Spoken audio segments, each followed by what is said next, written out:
In this video, I'm going to show you exactly how I would start my day trading career over again if I had to start from scratch. And before getting to a point of developing an entire process and setting my trading up to be able to scale to $3,000, sometimes $5,000 single profit days, I realistically wasted years of my 20s with thousands of hours of being confused and also thousands of dollars that I didn't need to waste had I have known the information in the foundation that I'm going to share with you in this video. So I'm going to start with foundational information. So a simple way of looking at trading to start with the basics. Then I'm going to show you the websites and the tools that you're going to need to follow along with this process. I'm going to talk about trading psychology, which is probably the most important thing that will either make or break your trading. A simple way to understand trading math that can be really confusing in the beginning, as well as a complete crash course of the most important things that I know about technical analysis. Then I'm going to show you how to build and test your own strategies. Then at the end, I'm going to show you how we can take everything that we've learned, and we're going to apply them into a real life scenario to show you working them in real time. So by the time you make it through this entire video, you're going to have a clear-cut, simplified path to starting your trading career properly.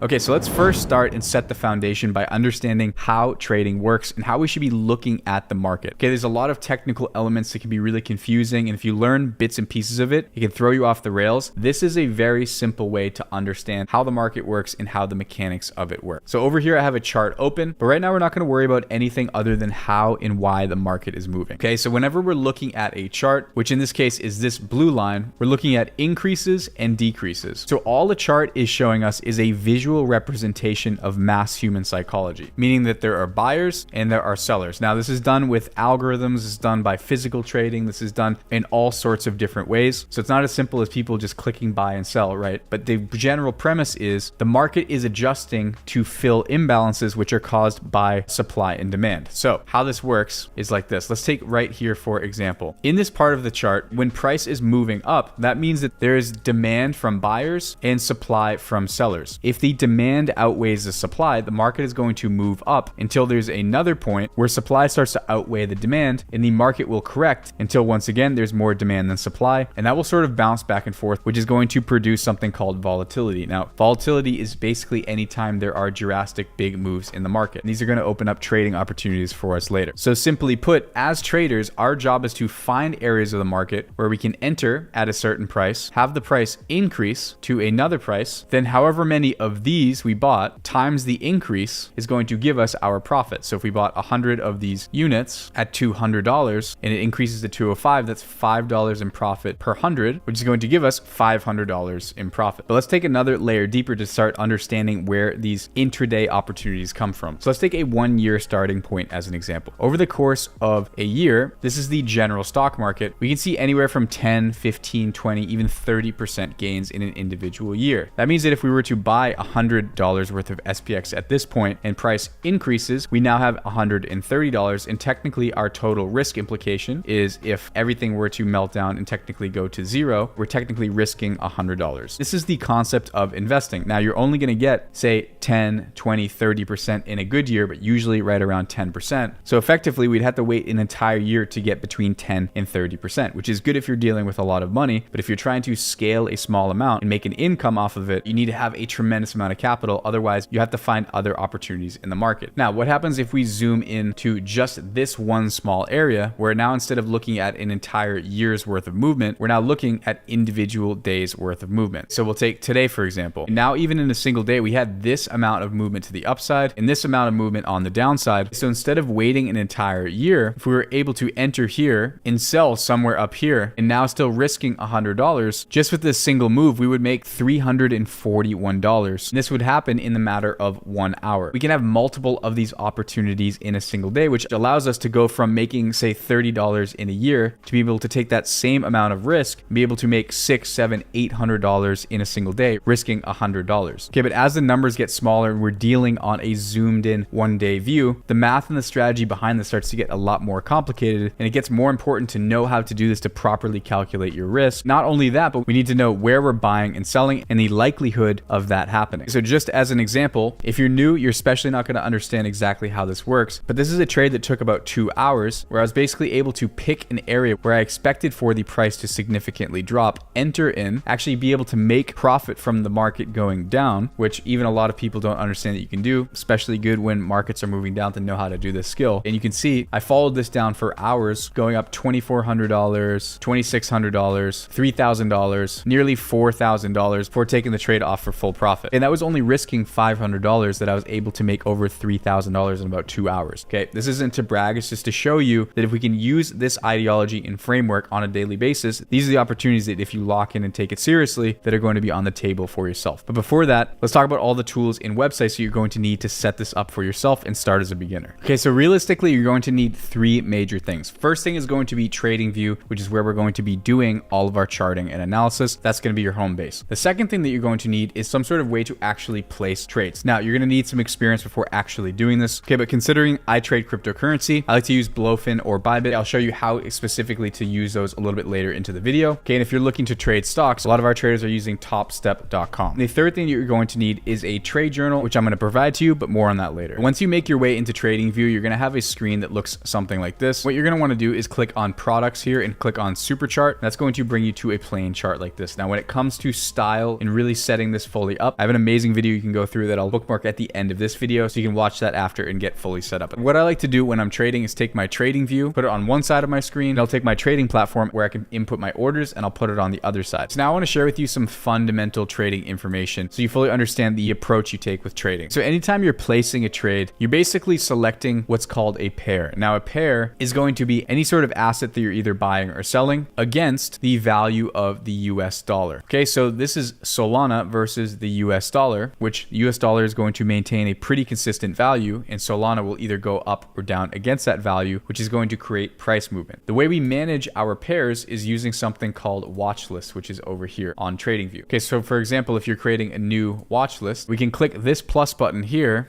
And if we want to go to cryptocurrencies, we can click on Bitcoin, XRP, Sol. We can start selecting different cryptocurrency pairs to have in a list here, which will allow us to flip between and to have access to viewing how these individual charts are moving. So when I'm looking at a chart here, you'll see we started off with a line chart. So it's basically a line showing how the price is moving. And then I can switch between something called candles. So candles are a better way of getting information as a day trader. Okay, so the way candles work, okay, considering this is a green candle, that means that price started here, went as high as this point, as low as this point, and ended up closing right here. And that's why our candle is green. That's the body of the candle. So we had the total movement up and the highs and lows. Same is true for a red candle, only the open happened here. The close was lower than the open, and the highs and lows remain the same, giving us a red body. If we go back over to our chart here, right, I have black and white, so it's a little bit different. Still looking at a similar example. Here we had the candle open, we had the candle close, the highs and the lows, and then say for example, this candle opened here, closed here, and the high and lows were here. Okay, and these candles are going to show us different information depending on the chart frequency that we choose. So for example, we have up in our top menu here, chart frequencies between anywhere from 15 seconds to 1 full week. So you'll notice I have 2 side-by-side charts of Ethereum. On this side, we have 5-minute Ethereum chart, and over here we have a 1-day Ethereum chart. This green box is the same green box on both sides, only this is one candle showing us the open price, the close price, and the highs and lows. And if we notice over here, this is the high, the low, and this was the total movement over the day, but in 5-minute increments opposed to a 1-day increment. And there's different combinations that we can use, but the lower you go down into the time frame, each candle is going to show you, in this case, 5 minutes worth of movement opposed to a whole entire day of movement. Okay, so now let's get into a section talking about trading psychology. This is the most important part that will either make or break any progress that you make throughout this process. Okay, this is what will keep people caught in a cycle of never getting better, or will allow people to sort of skate through trading and get better really, really quickly. Okay, so I've identified 3 major things that you need to retrain your mind around, and I'm going to explain to you exactly how and why this works, so that once you get through this section of the video, you're going to have an aha moment, and it's going to clear you up to be able to proceed and learn and get started with trading the right way. So I've boiled it down to these 3 main points. Okay, and the first thing that you need to retrain your mind out of is that losing is inherently bad. We're human beings, and anytime you lose at something, this is viewed as you're not sufficient, you're not doing a good job, or something needs to be changed to make you be able to perform better. This does not apply to trading, and you really need to understand that, as weird as that concept sounds, and you're going to understand why in a second. The next thing is being wrong is bad. This kind of ties into losing. Being wrong and losing money we view as human beings. There needs to be a corrective action to fix that behavior. In trading, this is not the case at all. You actually need to completely flip this on its head. The third thing is the misconception that making money on a trade makes it a good trade. This is not the case whatsoever. So let's look at this example so you can understand why thinking thinking losing is bad, being wrong is bad, and why making money, no matter how, is good. Okay, so think of it this way. Anytime we're buying into the market, one of two things is going to happen. It's either going to move up and we're going to make money, or it's going to move down and we're going to lose money. How we actually go about that as traders is what is going to dictate whether we're successful long-term or not. So let's look at it this way. Anytime we're entering the market, we need to, number one, figure out how much we're trying to risk, whether it's a percentage or whether it's a dollar amount. Say we want to risk $100, for example. That means that if we enter right here, we need to make sure that if price moves down to this level, that we're only risking $100. And in doing that, we can ensure that if this moves up 3x more, now we know exactly how much we're expected to win and how much we're expected to lose. So let's take that same exact example. We have our 1 unit of risk, which we know is $100 for 3x positive units of risk if we're right. So let's say, for example, whatever we're buying is valued at $153.52, and we want to risk exactly $100 on this trade. That would mean that we'd pull up our calculator. I'm going to show you a really cool, simple way to do this afterwards, but I want you to understand the math of how we're actually going to be calculating risk, right? If we want to position an entry in the market, we're going to take our entry value at 152, okay, and say our stop loss level, or this level where we're going to get out for a contained loss, is at 150.52. So we're going to subtract by the stop loss value, and that's going to give us 3. Now we're going to take the dollar amount that we want to risk and divide by 3, and that's going to give us 33.33 units to effectively buy in at, to ensure that if this moves against us, we're containing the risk to $100. And we know exactly what to expect if the trade moves in our direction. So anytime we're looking to enter into a trade, we're already positioning ourselves to accept the fact that we can be wrong and we can lose. And in order to actually get into the market and open ourselves up for the potential of making money, we have to accept that we could potentially be wrong. In that sort of same mind process, a lot of people think they need to be right all the time to actually make money in trading, which is 100% not true. So let's take this for an example. Say we take a total of 10 trades. We've contained our risk so that every time we're losing a trade, we're losing -1 unit of risk. So we have 1, 2, 3, 4, 5, 6, 7 losses and 3 wins. But when we're making these wins, we make 5.2 times what we're risking, 2.5 what we're risking, and 3.1 what we're risking, which is going to give us a sum of 10.8. And on the loss side, it's going to give us a sum of -7. We lost 70% of the time, winning 30% of the time, which is going to give us a net total of plus 3.8 risk factors. So once again, we're risking $100, which is going to leave us with a profit of $380, being wrong 70% of the time. If you want a really easy way to do this position sizing automatically on chart, you can click into indicators. You can search up IT position calculator. This is a calculator that we made on the private side of our trading team. I'm giving it to you guys for absolutely free. You can click onto this, and then basically you can click right here at your entry where you want to take profit and where you want to set your risk to. Then you can actually input your dollar amount risk. Say I want to risk $100, hit apply, and that's going to show you the exact quantity that you need to enter in at that exact amount to risk $100 if the price is to move against you. So if we go through our trading thinking that losing is bad and being wrong is bad, we're never going to put ourselves in market situations where we can actually allow ourselves to be right. The losses that you take are simply opportunity costs to be able to get into the market. Understanding that making money does not make a trade good or bad. It's about following the specific process that you know is going to be repeatable while keeping your risk contained. If you're just going into stuff and putting a bunch of money into it and you're not quantifying your risk, you don't know if it's going to work over time or not by studying it, and you make a bunch of money, you're one decision away from losing every single thing, even if on an individual trade you get lucky and end up making a bunch of money. It's about following the process, making sure that you understand that this is the mental psychology in trading math that's going to put you in a position to approach the markets properly. And understanding that trading has nothing to do with being right or wrong. It has everything to do with understanding how much you're making when you're right versus wrong, and the percentage of time that you are right to be able to determine whether you're going to be profitable or not profitable. This is all going to be based around keeping your risk uniform, knowing how much you make when you're right versus when you're wrong, having your average loss and your average win, and the percentage of the times those are happening to once again be able to look at this table and figure out if you're not profitable or if you're profitable. Okay, so now that I've showed you the general structure, the framework of building positions, and understanding how and why we're controlling risk, let's go back to TradingView and understand how we're actually going to approach the market on a technical analysis standpoint. Now, this is where there's millions of things to focus on. I've boiled them down to about 5 or 6 major things that I look for to find key areas in the market. And I'm basically going to give you a crash course on this. I have a really good technical analysis guide if you want to dive into more detail after this video, which I'm going to put in a card at the end so you can dive a little bit more into that. Okay, so let's pull up a 5-minute chart so that each candle is 5 minutes worth of price data. And let's start taking a look at how I would read this chart. Okay, so the first thing that I'm always starting with is identifying identifying what are called trends on charts. And trends are basically areas in the market where price is generally moving in a specific direction. So if it's generally moving up, that's going to be an uptrend. And if it's generally moving down, that's going to be a downtrend. Okay, and the way that I can really determine whether we're in an uptrend or a downtrend is by clicking on this tool right here and starting to find areas on the chart where price seems to be bouncing off of an invisible level. Once again, going back to that supply and demand area. So if I see these critical areas and I draw from that low to that low where the price is sort of responding off of, okay, anytime the price is maintaining above this specific area, that's maintaining the status of an uptrend. And you'll notice this point, price finally pushed below this trend, pushed up and continued to go lower, which is now making this as a downtrend. So we have an uptrend over here and a downtrend over here. So I can draw another trend level off of there. Okay, and one thing that I really like to take note of is if we have an area where price is continually making these levels, breaks underneath it, and then comes up and retests it, oftentimes this is a beautiful key level to get big moves down once the trend does change direction. So trends are basically showing us areas where price is likely to come down to and have a continuation. And then once it does finally break, where it's likely to bounce off of and continue moving lower, which we can start to use to start to craft some of these positions where we're entering in expecting for price to move significantly in one area and not come through to the other. Okay, considering this is a visual representation of mass human psychology, there's another tool that is really useful in trading called a Fibonacci retracement. This is one of my go-to indicators. So this is how a Fibonacci works. Say you have a chart moving up where you have a trend in a certain direction. You can click on this Fibonacci retracement, click at the beginning of a trend and go all the way up to the highest point on the trend. And what you're going to see are these numerical values. Okay, starting from 1 to 0, we have 78.6, 61.8, which is in green, 50, 38.2, and 23.6. And what you'll notice is oftentimes if a trend is going to have a pull down, this 50 level is often the level it will go to and have a continuation higher. Same thing with this 61.8. This is referred to as the golden ratio. This is the ratio that can be found naturally occurring in the formation of shells, plants, trees, even your facial symmetry, all for some reason fall around this specific Fibonacci value, which oftentimes will lead the price to revert cleanly down to that level and have a continuation move up, which once again can allow us to start to structure positions around these key levels. Okay, so if we go back to our chart, we know we have an uptrend and a downtrend. So say for example, we wanted to look at this trend and see some of its important levels. We'd click at the high and then go over to the low. And then let's watch what happens to price and where it starts to respond. Okay, so as the chart moves forward, that becomes the low. Okay, price comes up, reacts cleanly off of that 61.8 value. And it just so happens that that level was the last level for a massive move to the downside. Even looking at this area right here, say we were to start from this point to there, this push down before a continuation higher was basically the last level that the price regressed down to before making a continuation up. Okay, another really cool piece of technical analysis that I like to use when I'm looking at these formations is something called a fair value gap. And you can see these all over the chart. So it's basically these big candles that are making these big pushes like here and like here, or like here and like here. And I can actually turn an indicator on called the Lux Algo Fair Value Gap indicator, and that's going to pull them up on my chart automatically. But the reason that I look for them is because you can see oftentimes price will end up coming back into these and making big moves back in. Fair value gap right in here, price moves up, has a response off of it. Fair value gap produced here, price pulls back down, even though it wicked through this one like crazy, comes back down to the middle of that, has a continuation up. Okay, this one's not showing, but here price comes into the midpoint, has a continuation up. Okay, and the way that we can identify these on a chart is basically we need 1, 2, 3 candles, either in the up direction or the down direction, where the first wick and the third wick do not overlap on the second candle. So you'll see this is the high of the first candle, and this is the low of the third candle. In between here is going to be a bullish fair value gap. And right here we have 1, 2, 3 candles, first wick, third wick, price doesn't overlap right here, creating a bearish or a fair value gap that is likely to continue moving to the downside. It's things like these that I'm using when I'm doing analysis to be able to find key areas that even though we don't know for sure it's going to move in our direction, that we're able to at least start off in an area where we can keep our risk contained, let the market move in our direction, and hopefully make more money than we're risking. Okay, and of course this is just scratching the surface. I talk about all of this on my channel a lot more, but as far as a foundation, these are the primary things that I'm using. Like I said, you can watch the technical analysis video at the end of this video to dive more deeply into how I use these things specifically. Okay, so now that we understand some of the analysis and tools that go into actually trading, let's talk about how to actually put this into a strategy that you can start practicing and trading for yourself. So this is the progression that we're using anytime we're building a trading strategy. The first thing is the concept, which is coming from observation. So just like we were noticing on our other chart that certain things were happening based on certain pieces of analysis, what we want to do is gather a bunch of those ideas and observe a general tendency in the market. Okay, the next thing that you want to do is create a rule set based on your observations. And then the next thing that you want to do is evaluate that outcome by identifying the percent of the time that it happens, the average amount that you make versus how much you lose, while considering the specific loss size. Okay, and then basically it's up to us to be able to see whether it's going to be profitable or not. Okay, so let's just use a really simple example of how you can actually go through and test your strategy. Once you have an idea, you can click on this button on your chart, which is called bar replay, and you can click back to a random part on your chart and then click this play button, and it's actually going to play the chart forward, allowing you to see how your idea would work in real time. So what I'm noticing on this chart is every time we have this indicator, which is a custom indicator called the InnovaTrade Pro Plus indicator, it's actually in a tool suite. If you follow me on Instagram in the description, you can add it to your chart. Basically shows you when the markets are perceived to be undervalued or overvalued, and when they're undervalued, it will give you this red highlight strip here. So let's say, for example, every time a red strip is produced, I'm going to enter in, I'm going to sell when it produces a green strip, and I'm going to put my risk underneath that recent low. And I'm going to risk $100 every time. That means that I can calculate a loss as -1R and a win is however much more I'm making than I'm risking. So in this case, it would be like 3.94. So then I can just go ahead and play my chart forward and set this strategy up to work. Okay, so we have a highlight strip here, setting up my position. Okay, so we have a sell right here. So we would sell our position. We would make plus 6.2R. We would sell in here. Okay, we have a red highlight strip. So we sell. That's plus 3 risk factors. Okay, so we would buy in here. Price comes down, goes through our stop loss. So that's -1R. Okay, so you can basically do this over a large period of time. Now all you have to do is add up the total amount of trades. You can basically go into a trade tracker. This is a trade tracker that are in the tools that I'll send you if you follow me on Instagram and DM me the word tools. You can click each trade. Say it's on Sol, 15 minute. You can put long or short. You can put whether it's a win or a loss. So in this case, we had 2 wins and 1 loss. P&L on the first was 620. P&L on the second was 300. And then we had a $100 loss. So that's going to show us our winning percentage. We can click on this sum here and we can go over and hit average. And that's going to show us our average profit per trade, as well as our average winning percentage, which we can take into our system, which based on our average 273 would put us somewhere between these two amounts at a 66% win rate, would put us well into the profitable zone. Now, obviously this is only 3 trades, so you'd want to do this over an extended amount of time. But once you have that, you've effectively found a concept, identified rules, found out your data, made sure that it's confirmed to be profitable. This is where you can actually start to test this strategy in full time. Okay, so we just talked about doing on chart bar replay. The next would be using a simulated account. Okay, and then after that, you'd actually apply this onto a real account. Okay, so let's say, for example, you wanted to actually enter into this trade position. Since we're trading cryptocurrency, I'm going to go onto an exchange like Blowfin. I'm going to pull up Solana, and you'll see over here we have limit and market. If you want to choose a specific price, you click on limit. If you just want to get in or out of the market quickly, you're going to click on market. So we're going to stick with limits for now. Okay, if I went into every single detail about this video would be like 8 hours long. Okay, since this is where the price is, first thing that we need to do is figure out how much we need to enter in to risk, say, for example, $100. So we're going to click on our entry, take profit, stop loss, enter $100. That's going to give us 56 as a quantity. And this is where leverage or using prop firms is going to be important, because that would mean that effectively we would have to buy at 121.73 times 56.18 Sol, which is going to cost us $6,800. Unless you have $6,800 in an account, you're not going to be able to take this kind of size. And that's exactly why we're going to use something called leverage, which, for example, if we use 10x leverage, would take $6,800 and only require us to use $683. Okay, so we would enter in 121.74 as our entry. We would go into our amount. We'd have 56.18. I would check this take profit and stop loss. Our take profit's at 130.76, which gives us our estimated profit level, and our stop loss at 120.8, which you can see is going to give us exactly $100 worth of risk by entering specifically at this amount. So we know if we lose, we're losing 100, and if we're profitable, we're making $460 on this strategy. Now you can see right here it says the cost, which is $6,800. If we increase the leverage up to, say, for example, 10, now once again that cost comes down to $688. And that's how you can start with a smaller amount of money and still be able to have the upside if you know your strategy and your process works and you're looking at it inside this framework. Okay, so now that we're at this point, we've developed all these skills and understanding of trading. I'm going to take you through a strategy that I like to trade on the channel, that we trade a ton on the private side of our trading team. We have team members absolutely crushing it. Me personally, when I'm trading these sessions, a lot of times, my last session even, I made $7,500 in about 4 or 5 trades, risking $500. I'm going to show you what I look for on a setup and how I apply all of this logic to get into positions and how effective it is. And I'm going to show you a few entry models that I like to follow. Okay, first thing that I'm going to turn on is this buy and sell indicator. The second thing that I'm going to turn on are those fair value gap indicators. So in this strategy, I can't share every single thing that I'm looking at without being unfair to the private side of the team, but I will show you something you can get started with and apply a lot of your own logic to that will still get you in a position to be able to make this a profitable operation. This is crazy for me to be sharing on YouTube. What I'm looking for is some sort of sell signal, right? I can't tell you exactly what the signal is. Some sort of indication of an over or undervalued area, somewhere where we have a trend break under here into one of those fair value gaps, in which case I'm looking to enter in the midpoint of this fair value gap, place my stop loss outside, and try to ride the trend down. Okay, so I'm gonna go ahead forward and play this to show you what I'm looking for. Okay, so we have overvalued but no signal. Okay, so right here I start to have lows forming. We have an overvalued area right here with price starting to push down. So once again, if I'm targeting the halfway point of this area with an oversell and a trend break, where price is starting to come underneath, price comes up, goes into our area, gets into the trade, and then immediately reverses down, already putting us up in this situation something like 12 times the amount that we're risking. Once again, if we were risking $100, our profit would be at $1,200. So even with one of these situations, we could still be wrong 10 other times and still be profitable for the session. Okay, and of course, every trade doesn't look like this. There are definitely losers. This is just scratching the surface of all of the data sets that we run on the private side of our trading team. But if we just want to focus on the basics of it, it's things like these where we can follow these types of models and actually apply them into the market. Okay, so let's take a look at another example of a trade that I entered. You can see I'm entering in here. Price starts to move in my direction. Once again, off of that area, overvalued, starts to make a significant push down. Once again, $4,000, $5,000, $6,000 in profit, risking $500. Then I eventually close this out for about $4,600. You can see here I'm looking to buy in, hoping the market moves up. I enter in here, and just to show you the realities and be transparent, a lot of times you are going to have losing trades too. So for example, okay, this trade closed out and I lost within minutes, but the fact that I can make $4,000 or $5,000 in a good trade and only lose $500, $600 on the losing trades, as long as I'm following the strategy, keeping my position size consistent, this gives me the framework to actually dive into trading and do it properly. Okay, and those are just two trading models. We have tons of ways of approaching the market in general. I would definitely recommend for you to watch this video if you want to dive deeper into the technical analysis. If this helped you, especially as a beginner, hit the like button, share it with a friend, subscribe to the channel if you like the content. If you follow me on Instagram and DM me the word tools, I'll send you all the resources. But until next time, I will see you all in the next video.